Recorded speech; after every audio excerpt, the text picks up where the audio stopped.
তোমাদের সাথে কালী পুজোর পরদিনের ব্লগটা শেয়ার করা যাক। সকাল তখন 6:30টার মতো বাজে, আমরা তিনজনে রেডি হয়ে বেরিয়ে পড়েছি যাব মায়ের কাছে। এত সকালে ট্রেন ধরার একটাই কারণ, আমরা ধরবো এই এসি লোকাল ট্রেনটা, যেটা কিন্তু সকাল 7:10-এ। আর এই ট্রেনটা ধরার জন্যই এত সকালে আমাদের বেরোতে হলো। এই ট্রেনটা ধরার আর একটা কারণ হচ্ছে, আমরা খুব কমফোর্টেবল জার্নিতে কিন্তু পৌঁছে যেতে পারবো হাবড়া, মানে আমার মায়ের কাছে।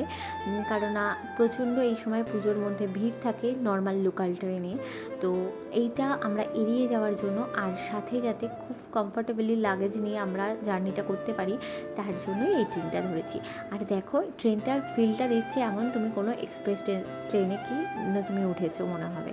তো যেহেতু একটু ঠান্ডা ঠান্ডা ব্যাপার রয়েছে ট্রেনের ভেতরে, তার জন্য কিন্তু আমি ওকে একটুখানি বডি লোশন মাখিয়ে নিচ্ছিলাম, সাথে ক্রিম। ঘুম থেকে ওঠার পর ওকে ঝটপট তাড়াহুড়ো করে রেডি করিয়েই বেরিয়ে পড়েছিলাম, আর কিছু করাতে পারিনি। তো সেই জন্যই ট্রেনে উঠে বাকি ওকে ক্রিম মাখানো থেকে শুরু করে সমস্ত কিছু করেছি।